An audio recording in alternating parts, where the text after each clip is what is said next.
Paix, grâce, peuple de Dieu, nous sommes dans Ézéchiel, chapitre 1er. Nous prenons le verset 26. Nous lisons au nom du Seigneur Jésus. Au-dessus du ciel qui était sur les têtes, il y avait quelque chose de semblable à une pierre de saphir en forme de trône.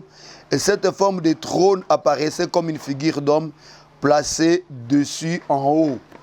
Que le Dieu des cieux vous bénisse et lui-même soit l'interprète de cette écriture. Nous parlions dans l'émission passée sur le troisième ciel. Nous disions, bien aimé, que le frère Paul a dit qu'il connaît un homme qui est monté jusqu'au troisième ciel. Et ce qui nous a amené à prendre cette écriture de 2 Corinthiens chapitre 12, c'était par rapport à l'appel. Nous disions, bien aimé, qu'un ministre, c'est un captif que Dieu a pris parmi les siens et qu'il a mené dans les hauteurs, c'est-à-dire dans le ciel. Et là, Dieu l'a fait assister à son conseil, selon ce que nous dit aussi le frère Jérémie. Et puis, il l'a donné comme don à l'Église. Nous avions dit qu'avant que le ministre soit un don pour l'Église, le ministre doit être d'abord un captif. Et bien aimé, les captifs sont des gens que Dieu a fait traverser les ciels pour qu'ils puissent écouter son conseil ou écouter sa parole. Parce que l'évangile que nous prêchons, c'est l'évangile du trône. Et c'est comme ça que nous avons pris cette écriture de 2 Corinthiens, où le frère Paul dit qu'il connaît quelqu'un qui était lui-même, qui était monté jusqu'au troisième ciel. Et nous avions dit, bien aimé, que cette écriture, Paul, cette expérience, Paul ne l'a pas tirée, ne l'a pas vécue lui-même. Mais si vous retournez aussi dans le livre d'Ézéchiel, vous verrez qu'Ézéchiel aussi a vécu la même chose. Et si je peux ajouter aujourd'hui, Moïse aussi a vécu la même chose. Pour dire que quand Dieu appelle quelqu'un, Dieu l'amène dans son conseil. Et de là, Dieu lui communique sa parole pour que celui-ci aussi puisse la communiquer au peuple de Dieu. Que le Dieu de Dieu bénisse. Alors, nous parlions sur l'expression troisième ciel. Quand le frère Paul voulait parler du troisième ciel, de quoi réellement Paul voulait dire? C'est ce qui nous a amené dans Ézéchiel chapitre 1er. Nous avions dit, bien aimé, que Paul en parlait du troisième ciel. En réalité, Paul était en train de répéter ce que Ézéchiel chapitre 1er nous fait voir. Et là, bien aimé, Ézéchiel nous fait voir, bien aimé, quand il avait vu la gloire de Dieu, il avait vu d'abord le chérubin. Et au-dessus de chérubin, il y avait le ciel de cristal. Et au-dessus du ciel de cristal, il y avait quelque chose en forme de trône, quelque chose de saphir qui était en forme de trône. Il avait vu le trône en forme de saphir. Et au-dessus, il y avait quelqu'un qui était assis. Et nous avions dit, bien aimé, que toutes ces trois choses que Paul avait vues, et ce qu'elle avait vu, c'était aussi les trois ciels. C'est-à-dire, quand on voit le chérubin, nous voyons le premier ciel. Quand nous voyons, bien aimé, le ciel du cristal, c'est ce que Paul appelle le deuxième ciel. Et puis, quand nous voyons, bien aimé, le trône des saphirs, n'oubliez pas que dans Exode 24, verset 10, on nous fait voir que les saphirs, c'est aussi le ciel. C'est ce qu'on appelle le troisième ciel. Alors, la question est celle-ci, est-ce que réellement y a-t-il trois ciels ou c'était une expression? C'est comme ça que nous disions, bien aimé, d'abord, qu'on nous dit que tout ça, c'était l'image de la gloire de Dieu. Or, la gloire de Dieu, nous connaissons que c'est un homme qu'on appelle Jésus. Pour dire en réalité, tout ce que Ézéchiel avait vu là, en réalité, on parlait des chérubins, du ciel de cristal, ainsi que du trône de saphir, ou alors du ciel de saphir. Tout ça, en réalité, ça parlait d'un homme qu'on appelle le Christ Jésus, qui est le tabernacle et le véritable. En d'autres termes, le frère Paul voulait se dire qu'il a traversé le tabernacle.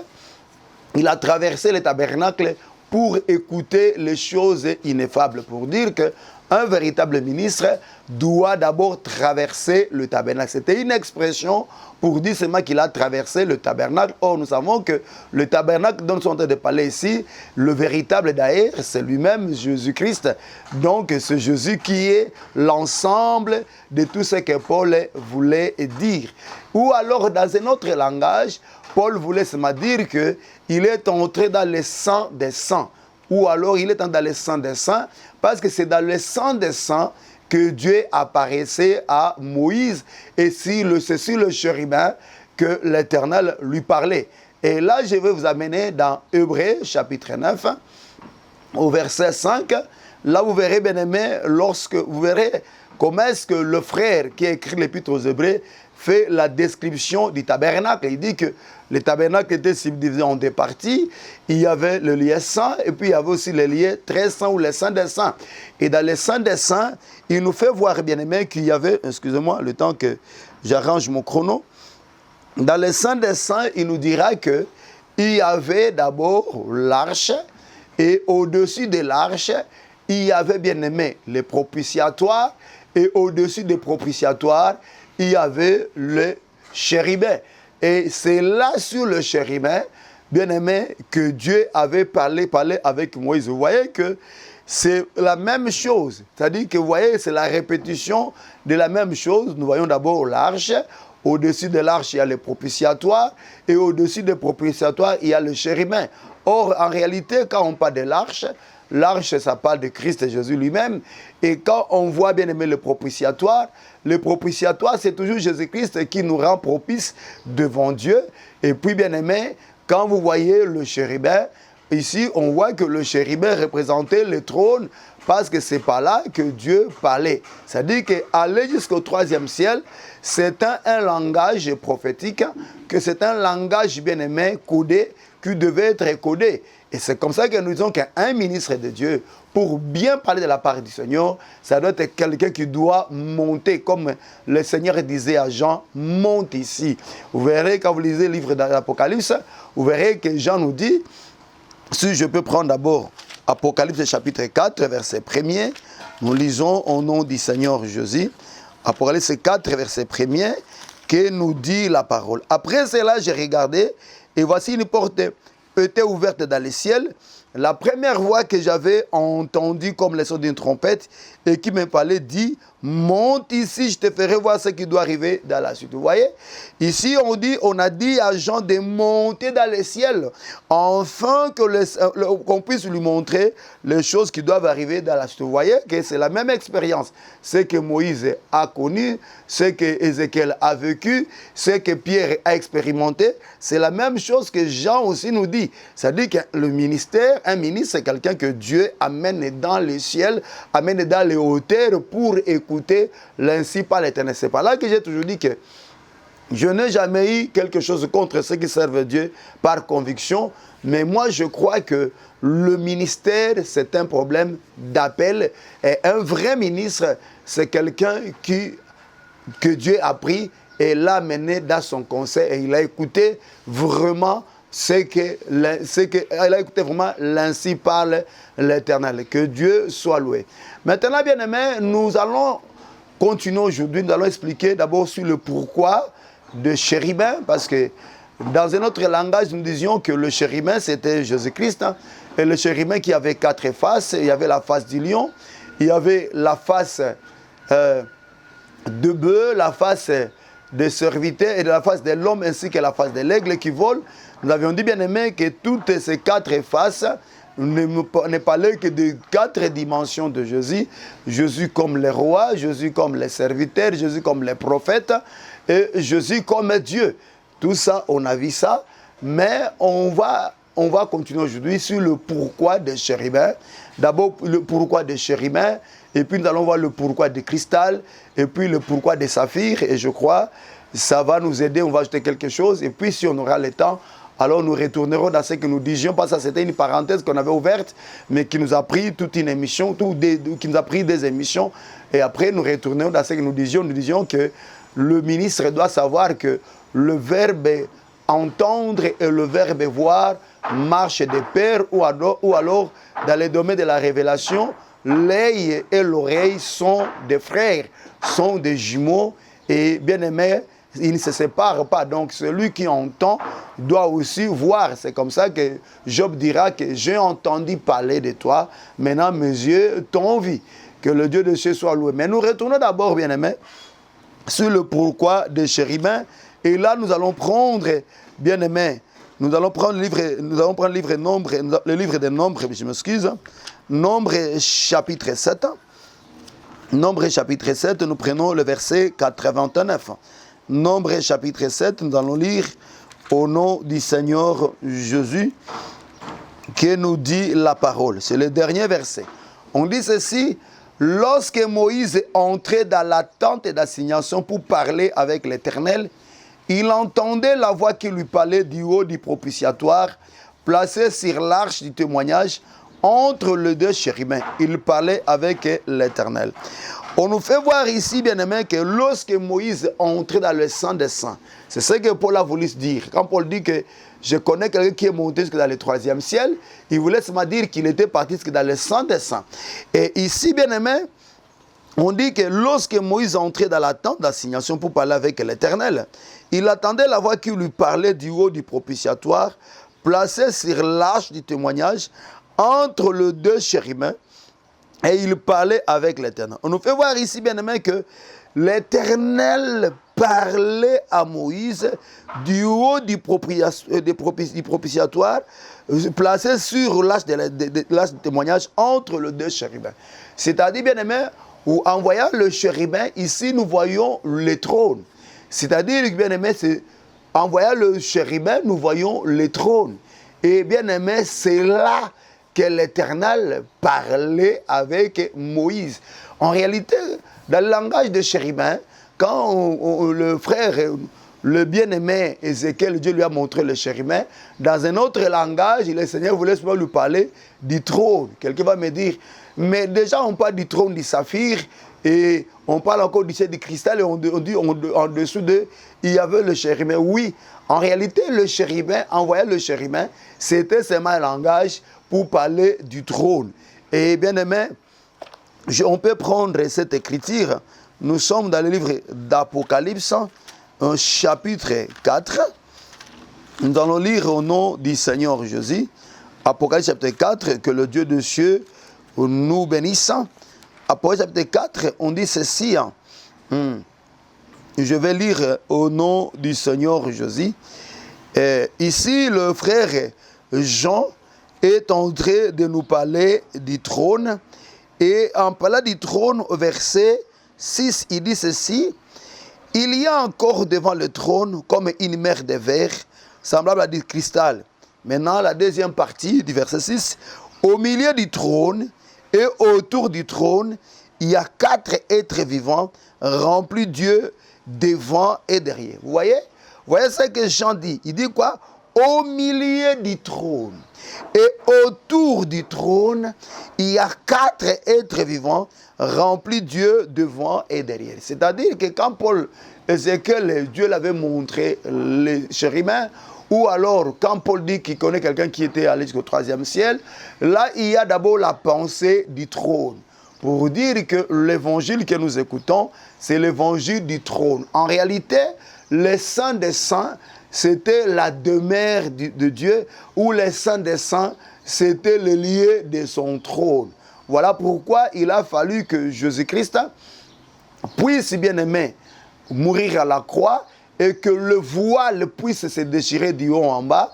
Le voile qui était déchiré, c'était sa propre chair, afin que nous nous approchions du trône de la grâce, pour que nous soyons secourus et que nous obtenions miséricorde ainsi que la grâce.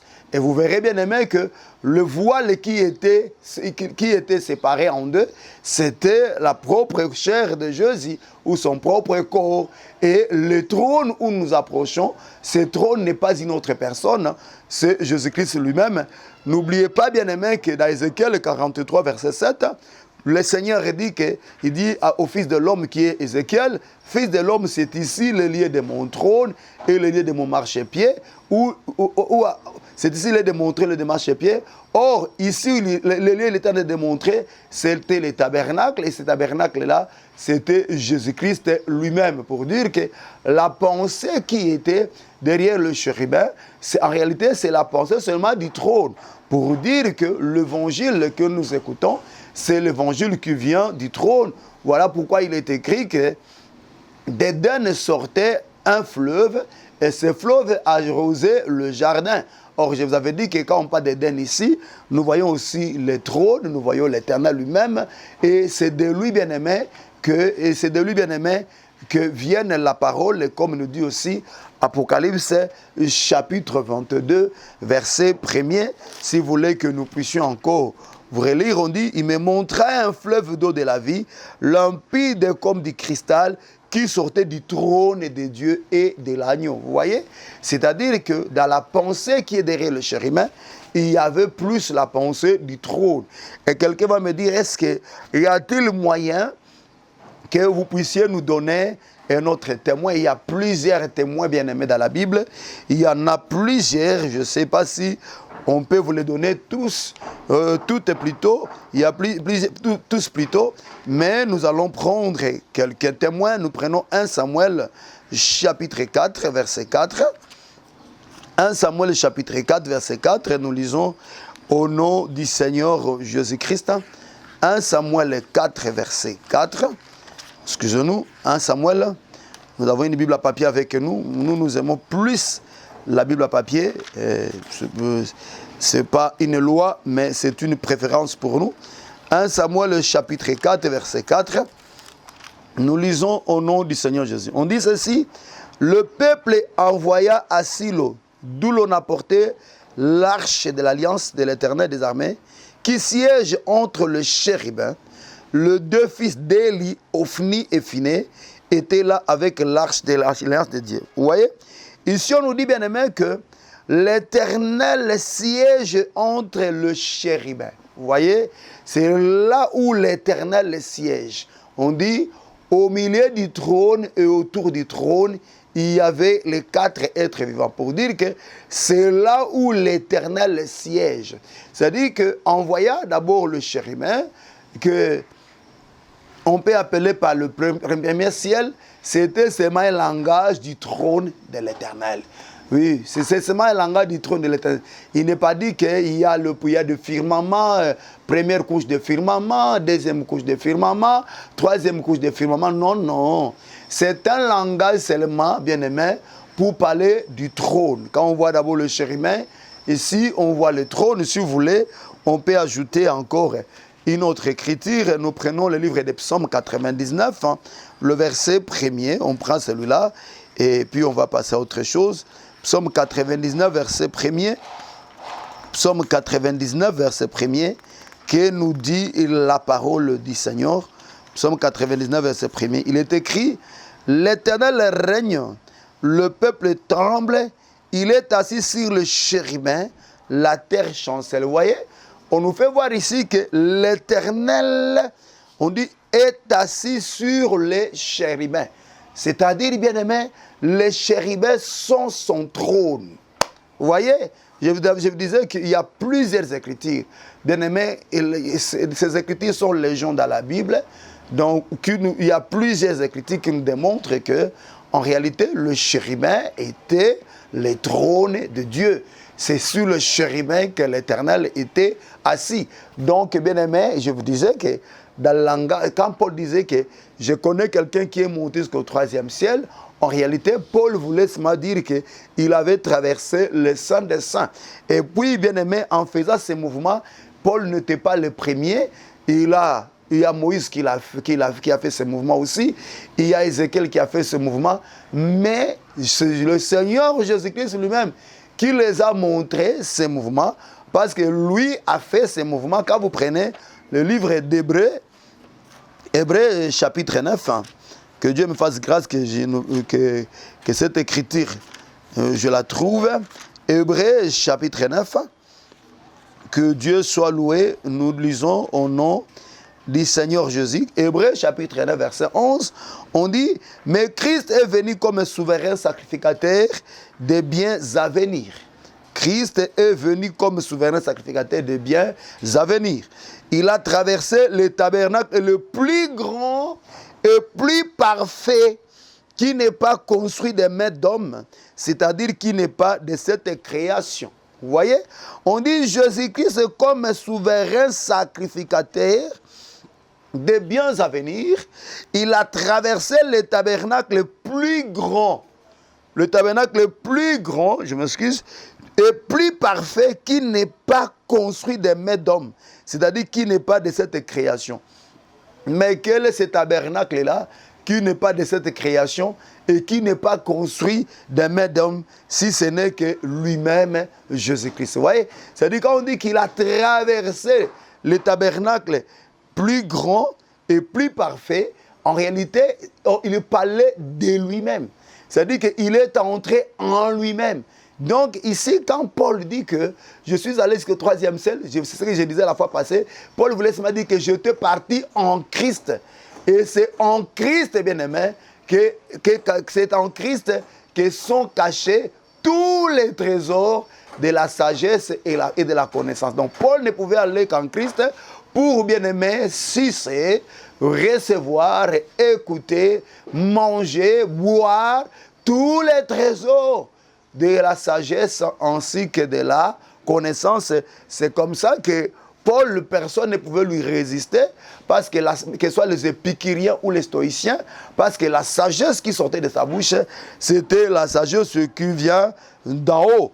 Et puis, quand nous prenons Hébreux chapitre 8, nous prenons le verset 1er, on nous dit ici, le point capital de ce qui vient d'être dit, c'est que nous avons un tel sacrificateur qui s'est assis à la droite du trône de la majesté divine dans les cieux, comme ministre du sanctuaire et du véritable tabernacle, qui a été dressé par le Seigneur et non par un homme. Vous voyez, ici, on nous fait voir que Jésus-Christ, comme souverain sacrificateur, c'est un ministre du sanctuaire véritable.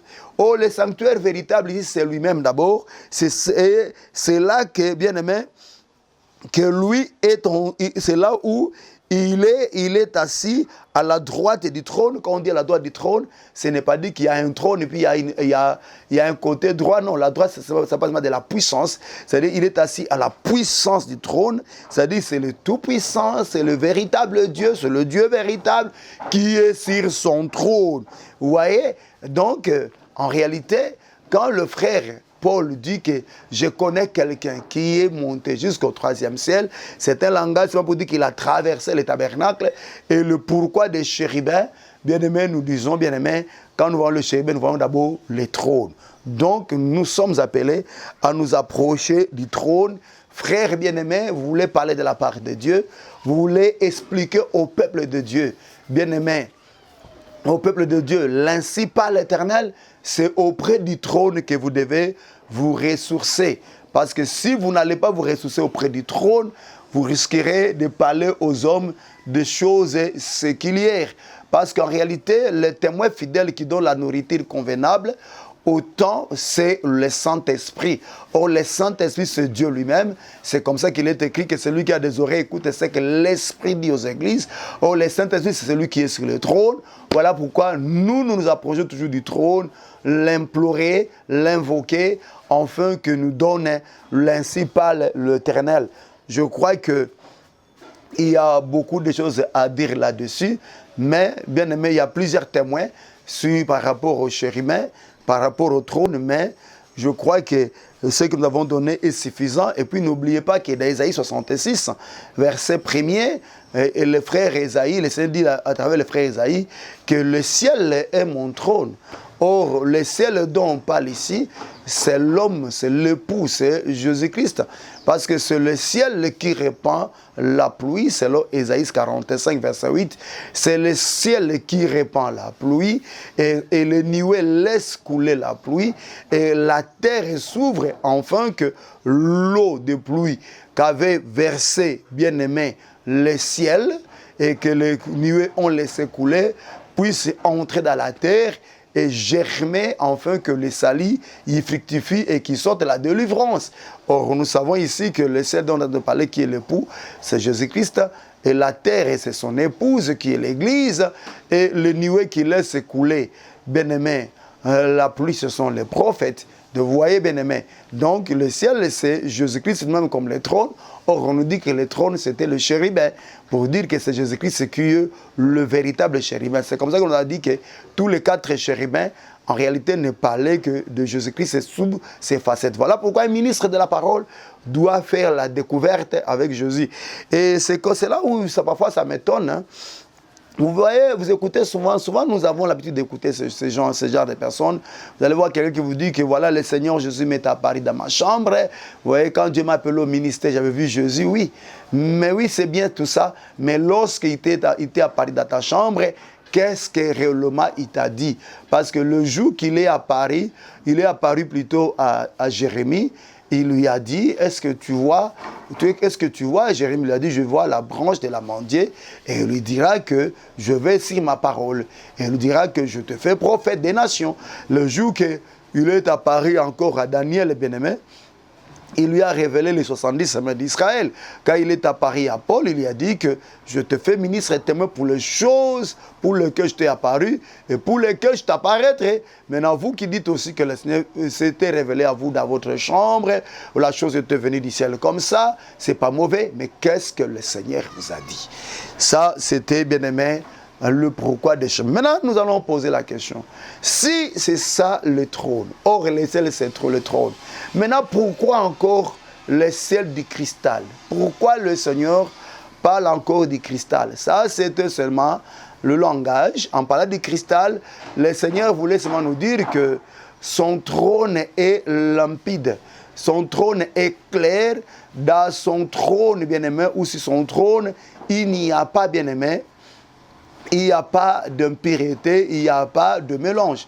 Quand vous savez qu'il y a la clarté, quand vous prenez Apocalypse chapitre 22, on dit que du trône sortait un fleuve d'eau limpide. Je vais lire ça au nom du Seigneur.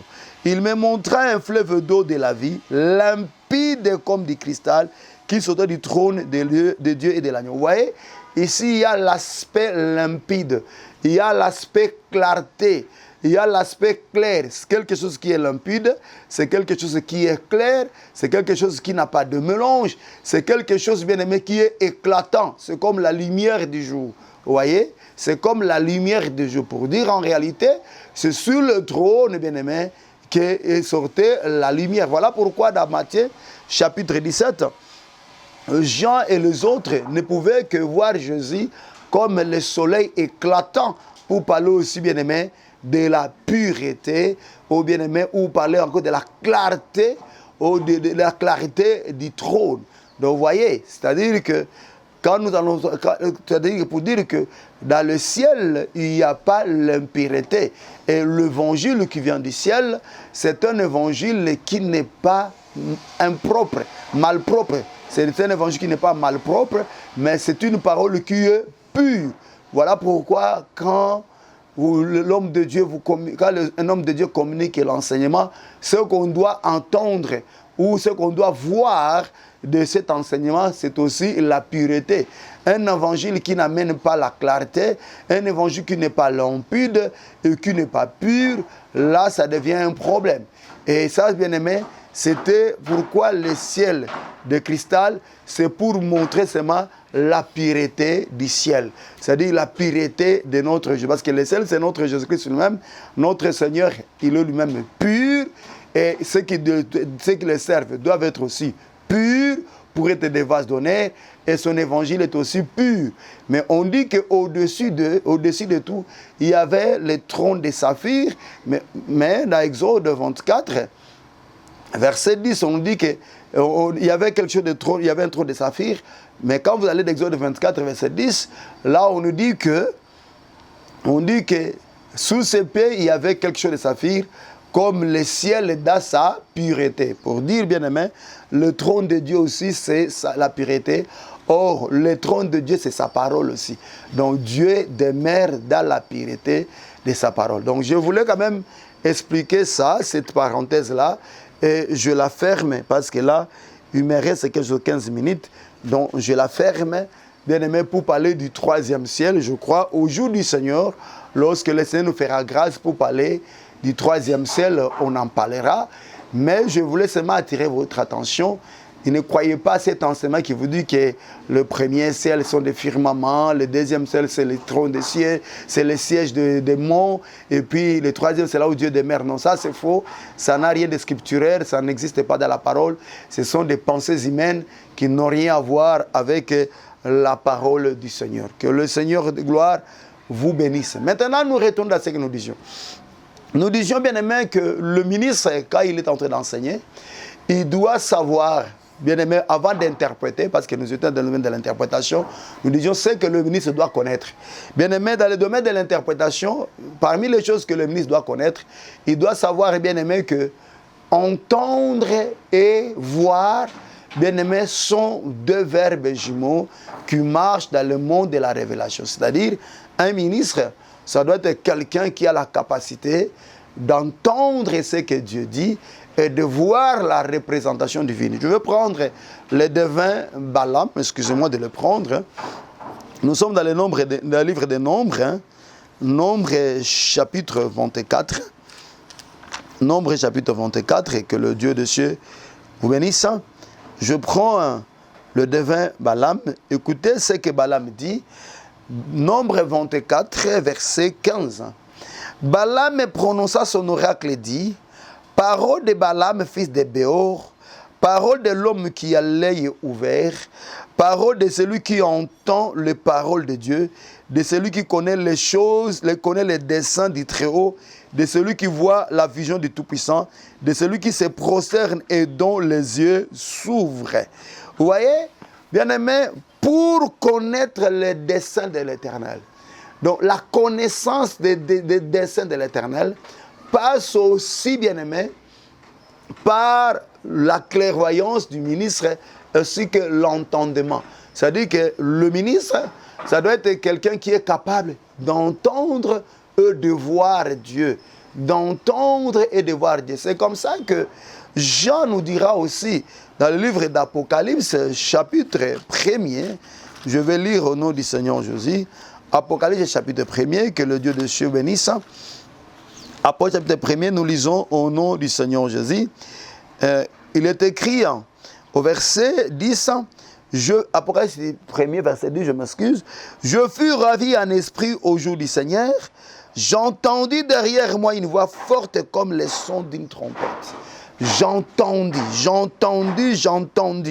Ça, c'est le verset 10. Maintenant, quand vous retournez au verset, quand vous montez au verset 12, il dit, je me retournai pour connaître quelle était la voix qui me parlait. Je me retournai pour connaître quelle était la voix qui me parlait. Et après m'être retourné, j'ai vu. C'est-à-dire que Jean a entendu, mais pour connaître la voix qui lui parlait, il a vu. Vous voyez? C'est-à-dire qu'il a entendu une voix. Maintenant, Jean voulait s'acquérir de la voix. Et en cherchant à s'acquérir de la voix, il a vu. Vous voyez? C'est comme ça que nous disions, bien aimé, que Dieu avait dit à Moïse, à Myriam et à Aaron, il dira à Aaron et à Myriam, si je parlerai à un prophète, ça sera par un songe ou par une vision, mais ce n'est pas avec mon serviteur Moïse, parce que je lui parle comme un homme parle avec un autre, et lui, il voit ma représentation.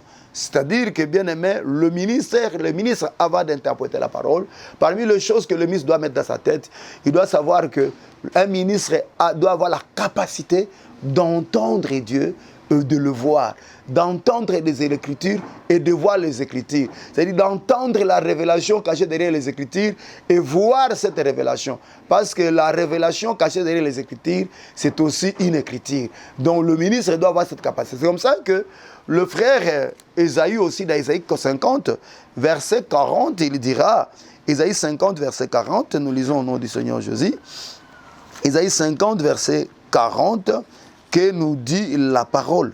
On dit ceci, ainsi par l'Éternel, verset 4 plutôt, on dit, le Seigneur l'Éternel m'a donné une langue exercée pour que je sache soutenir par la parole de celui qui est abattu. Il éveille chaque matin, il éveille mon oreille pour que j'écoute comme un disciple. Vous voyez, ici, Ésaïe qui était prophète dit, le Seigneur chaque matin éveille mon oreille. Il éveille mon oreille pour que, merci mon frère, pour que j'écoute comme écoute un disciple. Vous voyez, il y a ça. Ça, le ministre doit le retenir. Mais pas seulement ça. Il y a encore une autre chose que le ministre doit retenir avant d'interpréter. C'est-à-dire que je disais, il doit retenir d'autres choses. Je les ai dites dans les émissions précédentes. Vous pouvez nous appeler au numéro qui est là-bas. Nous allons vous transmettre les audios. Ou alors... vous nous visitez sur notre compte YouTube, Tchétcho Kipwani TV, comme c'est indiqué en bas. Ou alors vous allez nous consulter sur notre page Facebook, Tchétcho Kipwani, nous mettrons nos prédications là-bas. Et le Seigneur de gloire vous bénira. Que le Dieu des cieux soit loué. Alors, nous sommes en train de dire, bien aimé, que ici, vous voyez, donc Ésaïe dit que l'Éternel éveille chaque matin mon oreille. Il éveille. Et de l'autre côté, Balaam qui dit que quand il se met à genoux, l'Éternel lui ouvre l'œil. C'est-à-dire qu'un ministre de Dieu, ça doit être aussi un homme de prière. Je m'excuse, je fais un constat qu'aujourd'hui, beaucoup d'hommes de Dieu ne prient plus. Excusez-moi de le dire, mais c'est un constat. Aujourd'hui, il suffit de vous engager en prière avec les soi-disant ministres de Dieu aujourd'hui. Vous remarquerez que beaucoup ne dépassent même pas 30 minutes en prière. Et quand vous allez dans 2 heures du temps de prière, au minimum, là, ça devient toute une punition. Or, bien aimé, vous comprendrez avec moi que la plupart des gens que Dieu a utilisés dans la Bible, des prophètes, des gens comme Daniel, des gens comme Jésus-Christ, des gens comme Moïse, de tous ces gens-là, des gens comme Paul, c'était des hommes de prière. Et d'ailleurs, moi, par la petite expérience que j'ai de la part du Seigneur, c'est quand je prie que je vois les Écritures s'interpréter. Moi, quand je lis la parole, c'est comme si les Écritures s'ouvraient elles-mêmes devant moi. Ça, je vous dis, ce n'est pas pour me vanter. À chaque fois, d'ailleurs, quand je suis en retraite, et que je prends mon stylo, parfois je suis dérangé. Parce que quand je commence à ouvrir la Bible pendant que je prie, vous verrez, les choses commencent à s'ouvrir d'elles-mêmes. Et à un certain moment, on dit au Seigneur, non Seigneur, attends, je suis encore en train de prier. Donne-moi, fais-moi grâce que je finisse ma prière. Vous voyez, c'est-à-dire que la révélation, la prière, et c'est un peu cette expérience, vous verrez, bien-aimés hommes de Dieu. Prenez seulement votre Bible, votre stylo, mettez-vous à genoux, commencez à prier sérieusement. Et vous verrez, quand vous lisez la parole, vous commencez à voir des choses commencer à s'ouvrir d'elles-mêmes. À moins que ce soit une expérience personnelle ou alors autre chose. Mais c'est ce que moi j'ai toujours vécu. Et que Dieu soit loué. J'ai un frère qui m'a appelé pour me dire si j'avais des syllabus par rapport aux choses que je disais ici à la télé. J'ai dit non, moi je n'ai pas encore reçu cette grâce-là d'écrire des syllabus. Alors il était étonné de voir les choses que je parlais, parce que ce sont des choses que lui, il a peut-être lu et il lit chez d'autres éminents hommes de Dieu. Et si je lui disais que ces choses que je parlais, je n'ai pas écouté chez quelqu'un, il dira que je suis un vantard. Or, en réalité, c'est en se mettant en genoux, en priant, que Dieu fait grâce. Alors ça, c'était une deuxième. Une autre chose qu'un ministre doit mettre dans la tête avant d'interpréter la parole, je crois qu'on ne finira pas aujourd'hui, parce qu'il nous reste quelque chose, on me dit, mais il reste quelque chose comme 8 minutes. Donc, nous allons prendre le livre des Proverbes. Proverbes, merci mon frère Mouchele, parce que vous veillez sur nous, que le Dieu de Dieu bénisse. Et il faut toujours avoir quelqu'un qui veille sur vous. Sinon, dans ces domaines de parler, on peut parler du matin jusqu'au soir, oubliant qu'on est à la télé. Proverbe chapitre 22, nous allons lire au nom du Seigneur Jésus. On dit ceci, je prends le verset 20. N'ai-je pas déjà pour toi mis par écrit des conseils et des réflexions pour t'enseigner des choses sûres, des paroles vraies, afin que tu répondes par tes paroles, par des paroles vraies à celui qui t'envoie. Vous voyez, avant que j'interprète je puisse expliquer cette écriture, il y a un problème aujourd'hui. Beaucoup de gens, pour parler des choses de Dieu, ils se réfugient plus dans les livres séculiers, c'est-à-dire dans les livres de ce monde. Mais je vais vous dire que c'est dans ces livres-là qu'il y a trop de perditions.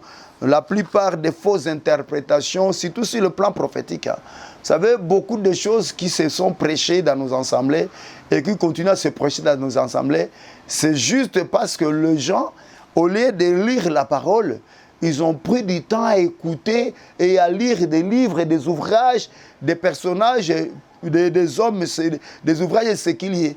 Et c'est dans la lecture de ces choses-là que beaucoup de gens se sont perdus. C'est comme ça qu'aujourd'hui, on nie par exemple l'œuvre de la croix.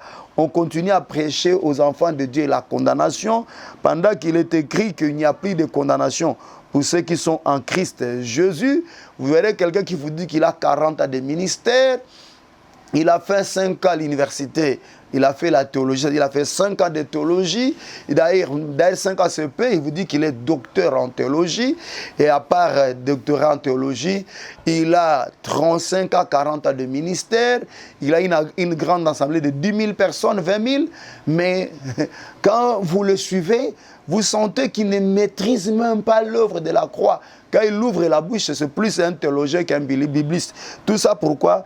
Parce qu'en réalité, bien aimé, les gens, au lieu de consulter le livre de l'Éternel, eux, ils passent leur temps dans les choses séculières.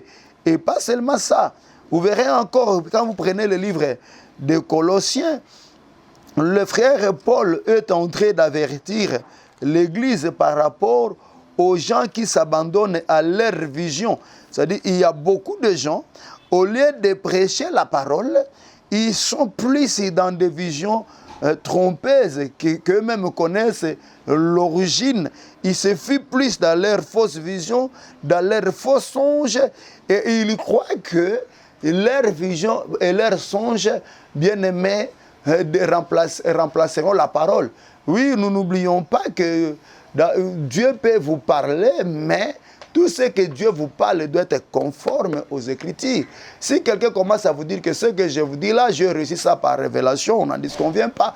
Mais il faudra que ces choses qui nous dit plutôt bien aimé, que ces choses-là soient conformes à la parole. Sinon, le frère Paul va l'attraper.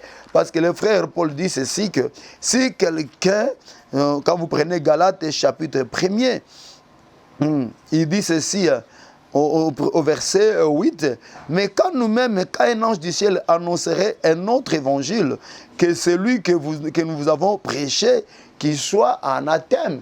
C'est-à-dire que tout ce que quelqu'un peut vous dire, voilà ces choses, le Seigneur m'était à Paris quand j'étais à Paris, et c'est comme ça que le Seigneur m'a donné la mission de vous le communiquer. Nous ne refusons pas toutes ces choses-là, mais il faudra bien aimer que ces choses, bien aimé, soit conforme à la parole. Donc, que Dieu nous fasse grâce. Il me reste quelque chose comme 3 minutes, comme on vient de me le dire. Donc, nous allons continuer avec Proverbe 22 à la prochaine émission sur les choses que doit reconnaître un homme de Dieu avant d'interpréter les Écritures. Nous vous annonçons que nous avons chaque samedi de 6h à 7h30, nous avons jeudi le Sambo. C'est une campagne de prière où nous prions parce qu'on est en train de chercher du temps pour exercer aussi le don que Dieu nous a donné, ces dons de guérison ainsi que de prophétie. Souvent nos cultes sont remplis de plusieurs programmes et puis le soir, tout le monde a tendance à rentrer chez lui avec tout ce qu'on connaît dans la ville comme embouteillage.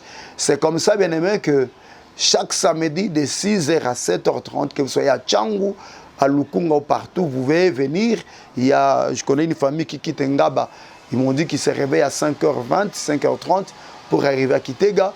Donc nous sommes là sur Kitega numéro 50, non loin des avenues Bokassa et Bakongo, Kitega numéro 50. C'est là où se trouve l'ensemble de Kitega numéro 50. Chaque samedi, nous avons samedi le Sambo, nous prions de 6h à 7h30. Venez expérimenter la puissance de Dieu et le Seigneur de gloire va vous visiter. Et puis, n'oubliez pas, nous avons une campagne d'évangélisation le 25 ou le 26, ainsi que le 27 juin. Mercredi 25, jeudi 26 et vendredi le 27 juin 2025. Sur la même avenue, Kitega numéro 50. Et là, nous parlerons sur le premier poisson. Le premier poisson. On a dit à Pierre, va pêcher le premier poisson qui sortira, le premier poisson. Nous parlerons du premier poisson et que le Dieu de Dieu bénisse. Mais en plus de ça, nous nous réunissons chaque mercredi de 17h à 19h30, ainsi que le vendredi aux mêmes heures, 17h à 19h30, et le dimanche de 9h à 12h30. Venez communier avec nous, le Dieu de cieux vous bénira. N'oubliez pas que nous avons notre groupe WhatsApp devant sa face. Écrivez-nous toujours au numéro qui est là-bas, plus 243 80 80 plus 243 80 87 87 418. Je répète, plus 243 80 87 87 418, plus 243, 80, 87, 87, 418. Écrivez-nous sur ce numéro-là qui est affiché en bas et nous allons vous ajouter dans l'un des numéros et nous avons notre groupe WhatsApp. Nous devons face à face. Nous prions chaque jour de 23h à minuit et de 5h à 6h. Les gens qui sont dans ce groupe, qui ont adhéré, ils savent ce que Dieu est en train de faire avec eux. Et bien-aimés, venez aussi. Dieu vous bénira. Vous avez besoin d'exaucement, Dieu vous bénira. En tout cas, nous ne limitons pas là. Que le Dieu de cieux vous bénisse. Soyez bénis chez vous. Shalom. Merci.